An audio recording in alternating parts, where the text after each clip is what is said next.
1 minutos de la mañana. Vamos a iniciar a esta hora conversación con el diputado Edgar Zambrano, presidente de la Comisión Permanente de Defensa y Seguridad de la Asamblea Nacional. Bienvenido, un placer tenerlo por acá. Muchas gracias, Esther. Diputado, varios temas que conversar con usted, pero quiero iniciar quizás por uno que es el más reciente y que mantiene en expectativa además a todo el país, que es la liberación de los presos políticos. Hay unas cifras que contrastan. Ayer el Foro Penal, en voz de su director Alfredo Romero, decía que solamente habían sido liberados 53 de un número de 79 que dice el gobierno nacional, pero hay que recordar además que en el primer grupo salieron también presos comunes. ¿Cuál es su opinión de este proceso que se está realizando en nuestro país? Más allá del proceso, en su contexto, en su forma, está el fin último, que es la liberación de todos aquellos hombres y mujeres que han estado en prisión por disentir, por pensar distinto, por activar sus garantías constitucionales y sus derechos políticos.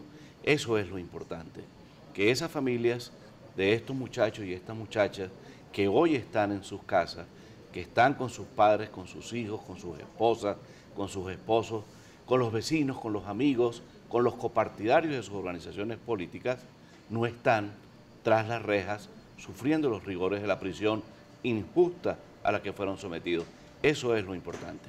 Ahora bien, nosotros sostuvimos una conversación también con el abogado Mora Tosta y él decía que la lucha tenía que continuar por la libertad plena, porque ciertamente este número de personas pues regresaron a su casa, pero con régimen de presentación, con prohibición de salida del país.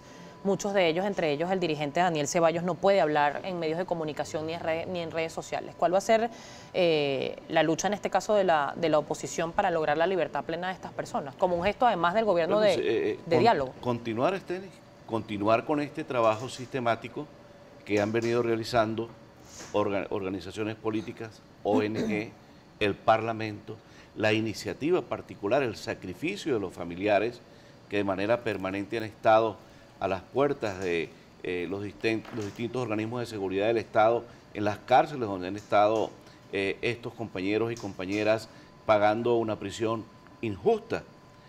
Tuvimos ahora la oportunidad el día martes de recibir a dos colegas parlamentarios, Renzo Prieto, que había sido es electo en la circunscripción electoral número 2 del Estado Táchira, que estaba en prisión desde el momento de su elección, violándose la institución universal de la inmunidad parlamentaria, pero también el regreso del compañero Gilbert Caro a la Cámara, quien narró a todos los que estábamos allí en la plenaria y a la población, a la opinión pública, lo que sufrió estando sometido a esa prisión injusta. De manera que nosotros tenemos la obligación, por mandato constitucional, de continuar luchando por la liberación plena, la libertad plena de estos compañeros y compañeras que no han debido estar presos nunca, porque no cometieron ningún delito. Ayer la presidenta de la Asamblea Nacional Constituyente decía que este proceso de liberaciones o estos beneficios buscaban garantizar que no se repitiera la violencia política para desestabilizar al país. Es que la propia violencia la tiene el Estado con un modelo político fracasado y con políticas públicas que han deteriorado de manera radical la condición de vida de los venezolanos. La violencia está cuando no hay alimentos en el país, la violencia se refleja cuando no hay medicinas, la violencia se hace presente con la inseguridad de los ciudadanos en la calle.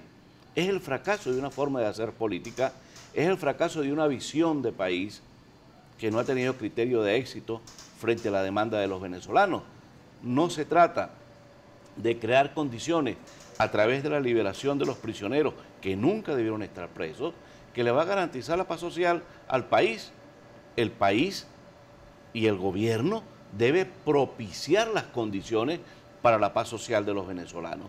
Y eso pasa, sin duda alguna, por mejorar, por corregir, por erradicar las malas políticas que tiene nuestro pueblo sufriendo, entre ellas la política económica.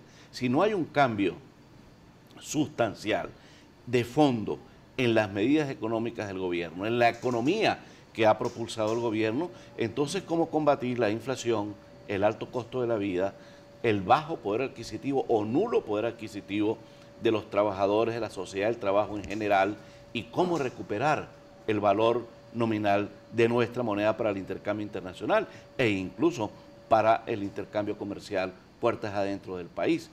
Es un modelo que fracasó. El gobierno dice que es un tema de bloqueo, Caramba, que está propiciando la oposición además. Este gobierno llegó bloqueado desde el año 99, bloqueado totalmente. Se encapsuló, trató de que el venezolano digiriera un proceso político, una forma de hacer política, una ideología divorciada de la realidad, del contexto venezolano, de la idiosincrasia de nuestro pueblo, de nuestra cultura política, y fracasaron. De manera que este gobierno se bloqueó desde que llegó a Miraflores y permanecerá bloqueado, porque este gobierno no tiene voluntad política para el cambio. Diputado, tengo que hacer una pausa comercial. Al regreso quiero que conversemos precisamente si hay por parte de la oposición una expectativa positiva de los cambios que se puedan dar. Ayer el presidente Nicolás Maduro decía que iba a dar cambios radicales en el tema económico. Se presume que quizás pueda cambiar el gabinete económico, pero es un tema de cabezas de los ministerios, es un tema de modelo. Me lo va a responder al regreso de la pausa. Estamos conversando con el diputado Edgar Zambrano, presidente de la Comisión Permanente de Seguridad y Defensa del Parlamento de nuestro país. @Primera Página, su vía de contacto con nosotros. Su cuenta en Twitter, diputado. @Edgar Zambrano. Allí la tienen, ya venimos.